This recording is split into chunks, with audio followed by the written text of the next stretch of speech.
إن الحمد لله نحمده ونستعينه ونستغفره ونعوذ بالله من شرور أنفسنا ومن سيئات أعمالنا من يهده الله فلا مضل له ومن يضلل فلا هادي له وأشهد أن لا إله إلا الله وحده لا شريك له وأشهد أن محمدا عبده ورسوله يا أيها الذين آمنوا اتقوا الله حق تقاته ولا تموتن إلا وأنتم مسلمون يا أيها الناس اتقوا ربكم الذي خلقكم من نفس واحدة وخلق منها زوجها وبث منهما رجالا كثيرا ونساء واتقوا الله الذي تساءلون به والأرحام إن الله كان عليكم رقيبا يا أيها الذين آمنوا اتقوا الله وقولوا قولا سديدا يصلح لكم أعمالكم ويغفر لكم ذنوبكم ومن يطع الله ورسوله فقد فاز فوزا عظيما فإن أصدق الحديث كتاب الله وخير الهدي هدي محمد صلى الله عليه وسلم وشر الأمور محدثاتها وكل محدثة بدعة وكل بدعة ضلالة أما بعد. Assalamu alaikum wa rahmatullahi wa barakatuh les frères et sœurs, j'espère que vous allez bien. Donc, comme vous savez, parmi les particularités de la chaîne, il y a le fait de parler des particularités, les bienfaits des pays musulmans. Donc le pays musulman dont on va parler aujourd'hui, c'est l'Arabie Saoudite, le meilleur pays musulman au monde. Il n'y a pas un pays qui soit meilleur que l'Arabie Saoudite au monde, subhanallah. Le seul pays qui juge avec la législation de l'islam. Et la particularité dont on va parler aujourd'hui de l'Arabie, c'est le fait que le vendredi, subhanallah, les khutbahs ne durent pas plus de 20 minutes. Hein? De toutes les mosquées que j'ai fait en Arabie, la khutbah, 10 minutes, subhanallah, un quart d'heure maximum. La khutbah est finie. En 20 minutes, on a fini la khutbah. L'imam, il est venu, il a fait la khutbah, on a prié, on a fini. En moins de 20 minutes, on a fini, subhanallah. Donc, et c'est ça la sunna. Les savants ont déterminé le temps durant lequel le prophète sallallahu alayhi wa sallam faisait ses khutbahs. Ils ont dit que ça ne dépassait pas un quart d'heure. Et là, tu vois, subhanallah, le mérite que la khutbah soit courte. Pourquoi? Parce que déjà, ça permet aux gens de retenir le thème de la khutbah. Parce que souvent, on se retrouve avec des gens qui font des khutbahs, mais d'une longueur. La plupart des gens, ils sont en train de dormir dans la salle. Ils sont en train de dormir. Hein? La khutbah est tellement longue que quand tu demandes à quelqu'un, il a parlé de quoi? Il ne sait pas. Il parle tellement longtemps. 35 minutes, une demi-heure, 45, une heure. Les gens ne retiennent plus que ce qu'a dit l'imam, subhanallah. Hein? Un discours qui est court et concis. Et mieux, hein, dont on retient les mots. C'est-à-dire que la khutbah est tellement courte que tu peux retenir les mots du khatib. Alors qu'il y a des khutbahs, ils sont tellement longs que la fin fait oublier le début. C'est-à-dire que tu ne sais même plus de quoi il parlait au début, subhanallah. C'est pas ça le but. Le but, c'est d'éduquer. Donc il faut donner peu de choses aux gens avec lesquels ils vont partir et qui vont cerner. Et pas leur donner beaucoup de choses et à la fin, ils savent même plus ce que tu leur as donné, subhanallah. Donc, alhamdulillah, ça tu vois vraiment qu'ici en Arabie, ils accordent beaucoup d'importance à cela. Et pourtant, le vendredi est un jour férié. Bien que le vendredi soit un jour férié, voilà, vous voyez le mérite de ce pays-là, ils ont fait du vendredi un jour férié. Donc il n'y a pas à se casser la tête en train de dire oui, il faut que je demande à mon patron, il faut que je trouve un travail, ou je peux pas, ou je peux aller faire. Non, ici le vendredi c'est férié, subhanallah, pour permettre vraiment aux gens de profiter de ce jour qui est un jour de fête en réalité. C'est un jour de fête hebdomadaire. Donc lui donner ce caractère, cet aspect de la fête, hein, et puis lui donner ce qu'il mérite en tant que jour, le meilleur jour de la semaine également, subhanallah. Un jour à travers lequel Allah il a distingué cette communauté par rapport aux autres communautés. Donc franchement ici tu vas dans les mosquées, l'imam il arrive, il fait sa khutbah, en un quart d'heure, 20 minutes, tu as fini de prier et tu es parti faire tes affaires derrière, subhanallah. Et ça c'est quelque chose d'énorme. Et pareil, il n'y a pas de bid'a. Il n'y a pas de bid'a avant que l'imam il arrive, il n'y a pas de bid'a également après la prière. Simple, subhanallah. Et ceci est par la grâce d'Allah et par le fait que les autorités sont des salafis. Je rappelle que l'État d'Arabie Saoudite est un État salafi. L'État il est salafi, ils le disent tous les jours. On est des salafis. On est sur quoi était Mohammed sallallahu alayhi wa sallam et les compagnes. Il n'y a pas d'islam innové ici. Voilà, il n'y a pas d'islam innové ici, subhanallah. Ils le disent, les imams, ils le répètent sur le minbar. C'est un État qui a été bâti sur le Coran et la Sunna avec la compréhension des pieux prédécesseurs.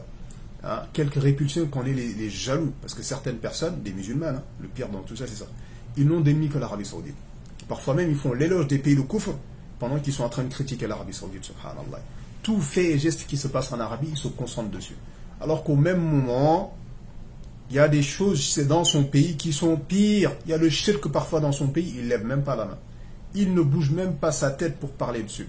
Par contre, dès qu'en Arabie, oh, il y a un policier, il a frappé un pèlerin. Oh, il y a... Subhanallah, ils s'attardent dessus. Ils l'agrandissent. Ils en profitent pour dénigrer l'Arabie, pour dénigrer, critiquer. Alors que l'Arabie, subhanallah, c'est le meilleur pays au monde. Un pays qui est bâti sur le Coran et la Sunna avec la compréhension des pieds prédécesseurs, qui juge avec les lois d'Allah. Le seul pays musulman qui le font. Un pays dans lequel les savants salafis sont dans le pays, ils sont nombreux, subhanallah. Ils donnent des drous, ils passent à la télé, ils passent à la radio, ils font des conférences. Tu es salafi, tu es fier de le dire partout. Même les dirigeants, ils disent, on est salafi, nous, subhanallah. Le roi, il le dit. Tout le monde dit, on est des salafis, on est fier d'être salafi. Parce qu'être salafi, c'est être ce sur quoi étaient les pieds prédécesseurs. C'est ça que ça veut dire, subhanallah. On n'est pas des wahhabiyas, comme ils disent certaines personnes, des menteurs qui inventent ces termes-là uniquement pour faire fuir les gens de l'islam authentique, subhanallah. Pour faire fuir les gens de l'islam authentique. Donc tu sens ce bienfait dans le pays du fait que les autorités sont des autorités qui sont salafis. Alors, ils ont de la miséricorde envers les gens. Ils leur permettent vraiment d'être sur l'islam sur lequel était Mohammed sallallahu alayhi wa sallam. Et c'est pour ça que le bien, il est abondant dans ce pays. C'est pas une question de pétrole. Ils ne sont pas les seuls à détenir le pétrole. Même nous, au Sénégal, on a du pétrole. Le pétrole, t'en trouves partout. Même en Russie, ils ont du pétrole. Ça ne veut rien dire tout ça, subhanallah.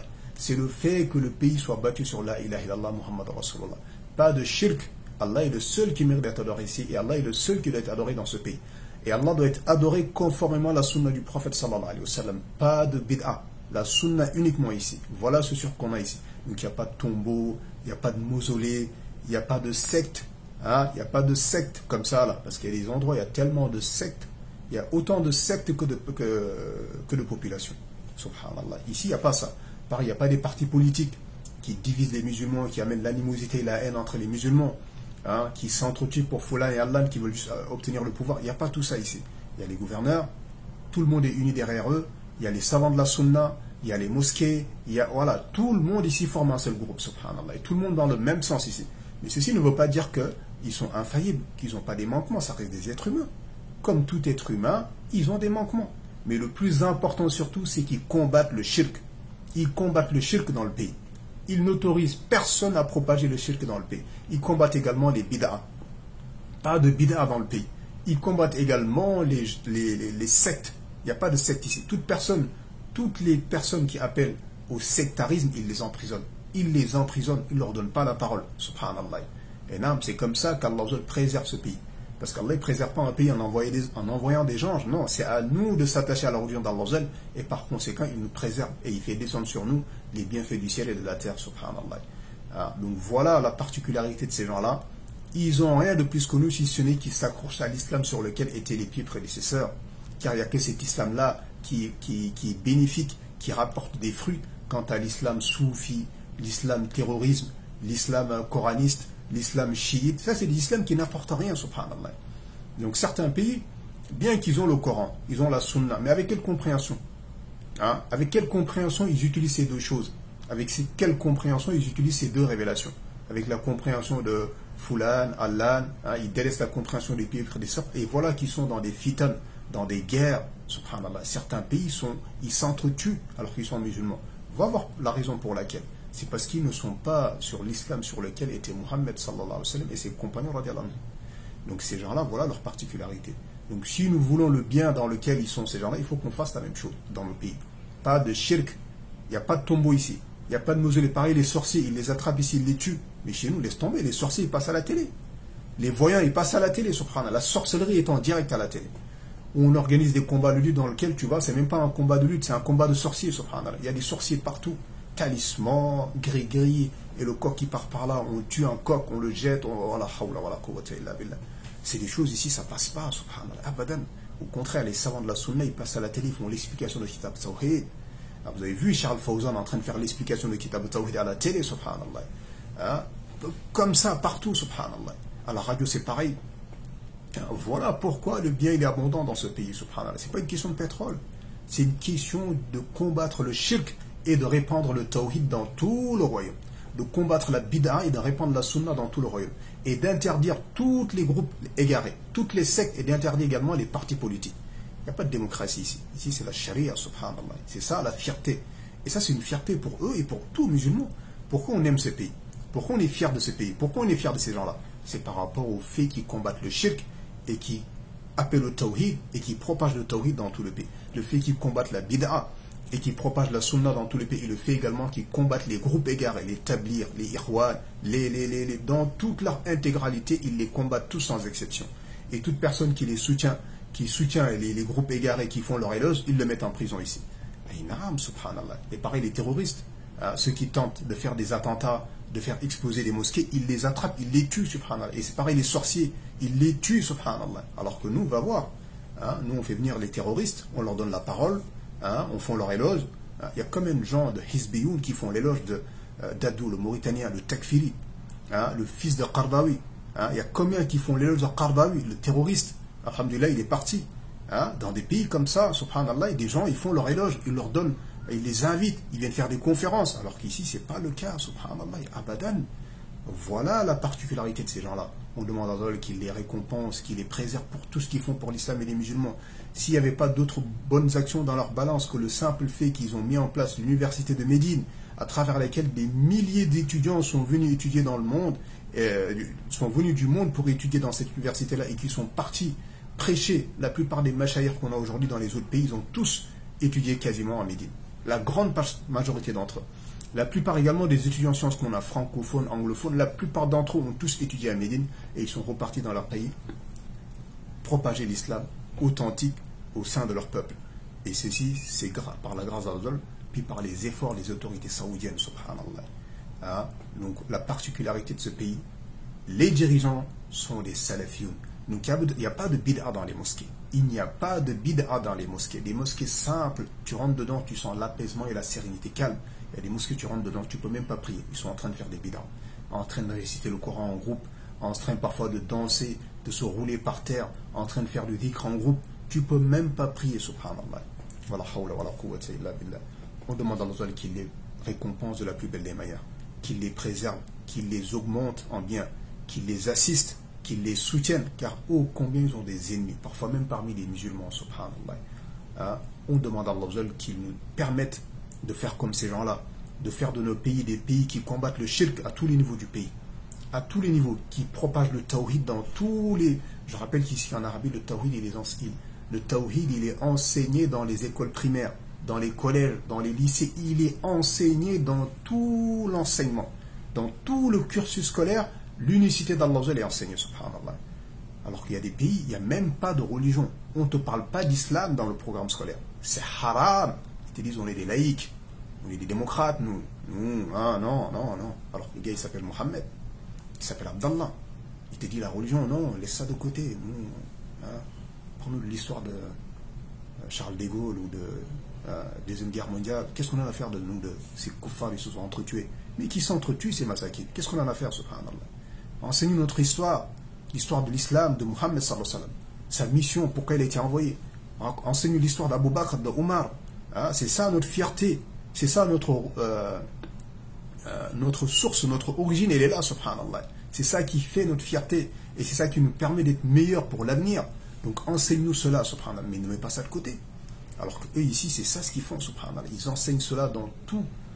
Une personne qui a juste été à l'école, il apprend ça. En primaire, au collège, au lycée, à l'université.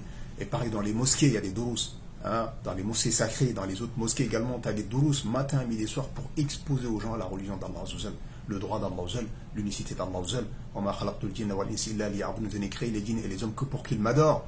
On est là que pour ça. Donc si on ne connaît pas ça, ça sert à quoi notre existence? Comment on va obtenir le bonheur si on ne connaît pas l'unicité d'Allah? Si on ne concrétise pas l'unicité d'Allah? Si on ne l'apprend pas? Comment on va obtenir le bonheur? Comment on va être préservé des fitanes et des troubles si on néglige l'apprentissage de l'unicité d'Allah et le fait de le propager dans notre société, subhanallah. Donc voilà pourquoi quand tu vas assister au Jumu'ah là-bas, tu arrives, tu peux arriver tôt, tu t'assois, le discours un quart d'heure, à la fin tu sais très bien de quoi il a parlé, tu as retenu tout ce qu'il a dit, tu as fini et tu pars faire ta vie derrière, tu vas aller retravailler, tu peux faire tout ce que tu veux derrière. On demande à Allah qu'il les récompense de la plus belle des manières, qu'il les assiste, qu'il les préserve, qu'il les augmente en bien et qu'il permette aux pays musulmans également de prendre exemple sur eux, de les suivre, subhanallah, de les suivre dans cela, car ils sont vraiment un exemple dans cela. Hada wallahu a'lam wa sallallahu sallam ala nabina Muhammad wa ala alihi wa sahbihi min subhana rabbika rabbil izzati amma yasifun wa salamun ala al-mursalin walhamdulillahi rabbil alamin.